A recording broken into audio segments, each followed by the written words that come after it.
चमत्कारी लोग चमत्कार कैसे करते हैं? मैं आपसे पहले कह चुका हूँ, जीवन एक नियम से चलता है। वैज्ञानिक प्रकृति के नियम खोजते हैं। नियम का कोई एक्सेप्शन, कोई अपवाद नहीं होता। और अगर कहीं हो रहा है तो हमारे समझने में भूल चूक थी, हमको अपना सिद्धांत सुधारना होगा, नए फैक्ट को उसमें समाहित करना होगा। चमत्कार जैसी कोई चीज़ नहीं होती। जिनको हम चमत्कार कहते हैं वो भी हमारे मन के नियम के तहत हैं। क्योंकि हमें नियम नहीं पता तो हमें चमत्कार लगता। समझो आप अपना मोबाइल लेके किसी आदिवासी इलाके में चले गए, वहां जो लोग रहते उन्होंने कभी मोबाइल देखा ही नहीं है, वो जानते ही नहीं, उनको बिजली के बारे में नहीं पता, इलेक्ट्रॉनिक्स के बारे में नहीं पता, डिजिटल इंफॉर्मेशन टेक्नोलॉजी का रिवॉल्यूशन हो गया, उनको कुछ पता ही नहीं। और आप वहाँ पे खड़े होकर मोबाइल से किसी से बात करें, वो वीडियो दिखाएं उनको कि देखो हम इस आदमी से बात कर रहे हैं, तुम भी बात कर सकते हो, वो तो कहेंगे तो चमत्कारी बाबा आ गए, आपकी पूजा करने लगेंगे। क्योंकि उनको वह नियम नहीं पता कि मोबाइल कैसे काम करता है। आपको पता है, आप तो कभी चमत्कृत नहीं होते। आए दिन नए फीचर्स, नए ऐप्स आ जाते हैं जो पहले नहीं थे।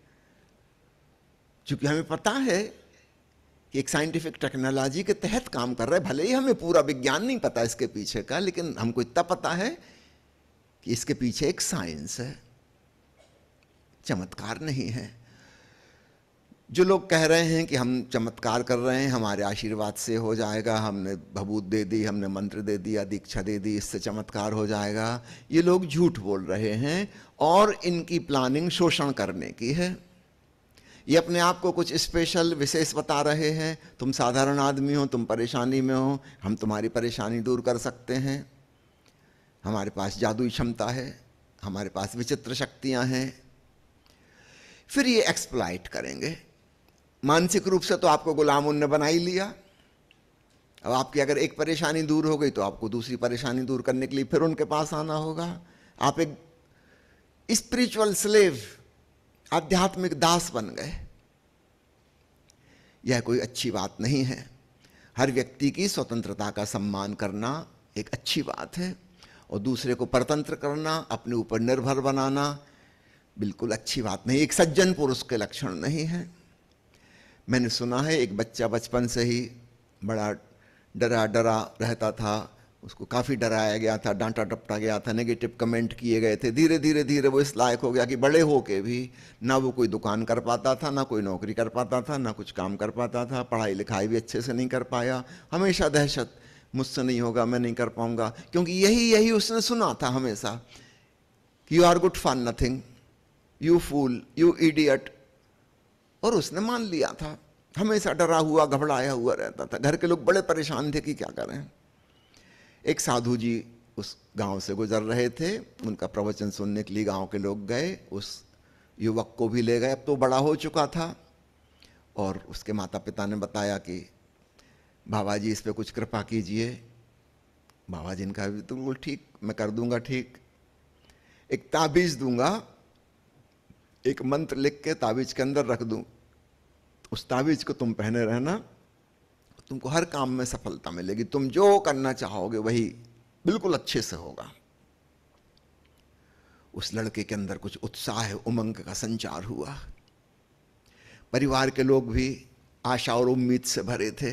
एक माहौल उस परिवार में बना कि अब ये कुछ कर पाएगा। उन बाबा जी ने कहा लेकिन वो मंत्र जो मैं लिखूंगा उसको आपको पढ़ना नहीं है, एक अंधेरे कमरे में ले चलो, मुझे टार्च दे दो, कागज पेन दे दो, अंधेरे कमरे में लिखूंगा, कोई उसको देख ना सके, उसको फोल्ड करके बंद करके ताबीज में रख दूंगा। वैसा ही किया गया और वास्तव में दूसरे दिन से चीज़ें होने लगी। वो अपना काम करने लगा, काम में सफलता मिलने लगी, धीरे धीरे वो धन भी कमाने लगा। वो शहर जाने से डरता था, अब नहीं डरता, मज़े से शहर जाता है। मित्रों से नहीं मिलता था, दोस्त यार नहीं थे उसके, धीरे धीरे उसके दोस्त यार बनने लगे, अच्छे से बातचीत करने लगा। साल भर के अंदर वो एक सफल व्यक्ति बन गया। साल भर के बाद वो बाबा जी फिर वहाँ से गुजर रहे थे। परिवार के सब लोगों ने सोचा कि चल के उनको हम दक्षिणा दें, धन्यवाद दें। उनकी वजह से हमारे परिवार में एक बड़ी मुसीबत ठीक हो गई। वह व्यक्ति भी गया, उसके परिवार के लोग भी गए, उन्होंने बहुत बहुत धन्यवाद दिया बाबा जी को कि आपने चमत्कार कर दिया। बाबा जी ने कहा, चमत्कार मैंने या ताबीज ने या मंत्र ने नहीं किया है, हाँ मेरे कहने से, ताबीज देने से तुम्हारे अंदर आत्मविश्वास जागा, चमत्कार तुम्हारे सेल्फ कॉन्फिडेंस ने किया है।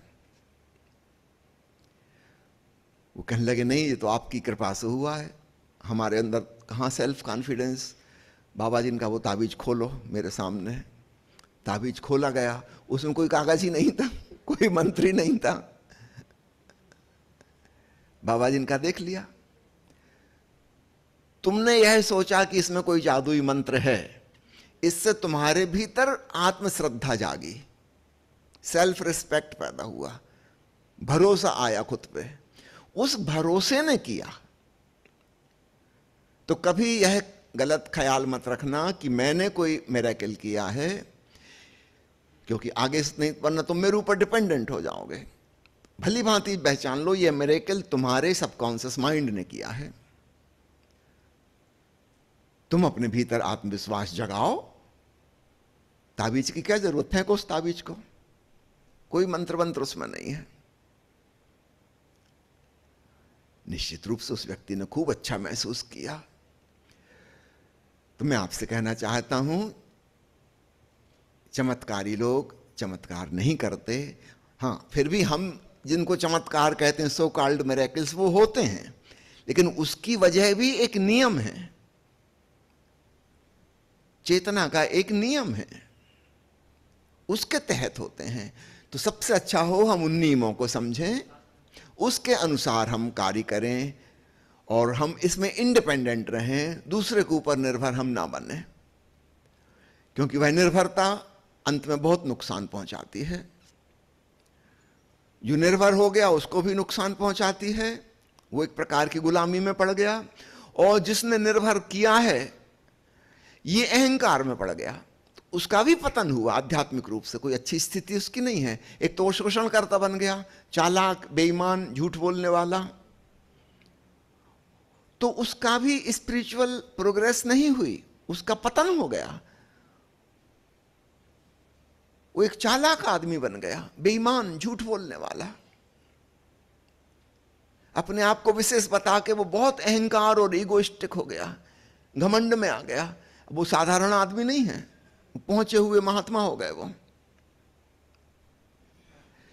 तो दोनों का नुकसान हुआ। तो क्यों ना हम जैसे विज्ञान को समझते हैं ऐसे ही मनोविज्ञान को समझें।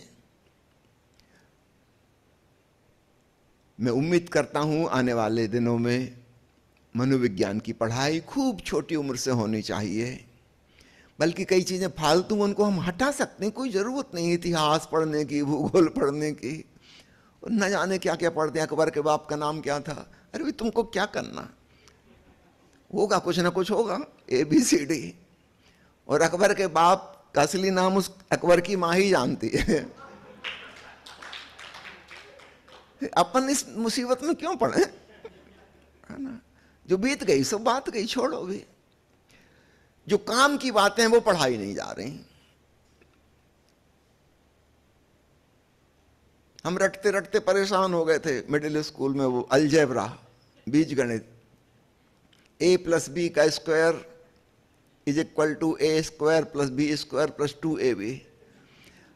हमने एक दिन टीचर से पूछा कि सर आप तो उम्र में मुझसे 30-40 साल बड़े हैं, आपकी जिंदगी में आज तक प्रैक्टिकली कभी ये काम आया? वो कहने लगे ये सवाल तो आज तक किसी ने पूछा ही नहीं, उनका काम तो कभी नहीं आया। आप सब लोग यहाँ बैठे हैं, 100 मित्र बैठे हुए हैं, बताइए ये फार्मूला कभी आपकी जिंदगी में कुछ काम आया? इसको रटने में कितना समय गंवाया, कितनी डांट खाई गलती करने पे, तो करोगे क्या उसका? एक बार पुनर्विचार करना चाहिए कि दुनिया में हम जो चीजें सिखा रहे हैं लोगों को, बच्चों को, वास्तव में उसमें उपयोगी क्या है? क्यों उनका दिमाग खराब कर रहे हो फालतू का होमवर्क दे दे के? कुछ काम की बात बताओ जो जिंदगी में उपयोग में आए, काम में आए। वह बच्चा प्रसन्न कैसे बने, ये सिखाना चाहिए। वह अपने स्वधर्म को, हिडन टैलेंट को कैसे पहचाने, यही सिखाना चाहिए। उसकी खुशी किस में है, मनोविज्ञान को वह समझे ताकि वो स्वयं को पहचान सके, दूसरों को पहचान सके। भाईचारा और प्रेम क्या होता है, इसका प्रशिक्षण होना चाहिए। ये गणित और भूगोल, इतिहास का क्या करोगे? और जिनको है शौक, जिनका दिमाग खराब है, वो लगे रहे उसमें, उनको ऑप्शन रहे। सामान्य बच्चे को तो इसमें कोई मतलब ही नहीं होता। वो खेले कूदे, प्रसन्न रहे, भाईचारा सीखे, प्रतियोगिता न सीखे, एम्बिशन न सीखे, स्पर्धा, महत्वाकांक्षा, एम्बिशन न सीखे, रिलैक्स होना सीखे, ध्यान करना सीखे, होशपूर्ण होना सीखे। ये चीजें जिंदगी में काम आएंगी। और मन का जो विज्ञान है धीरे धीरे धीरे बच्चों को स्पष्ट किया जाए, उनके भीतर कौन कौन सी शक्तियां छिपी हैं। फिर हमें किसी चमत्कार की जरूरत नहीं पड़ेगी। हमें पता है कि जो मिरेकल जैसी चीज भी हो रही है उसके पीछे भी एक नियम है, उस नियम के तहत ही सब कुछ हो रहा है।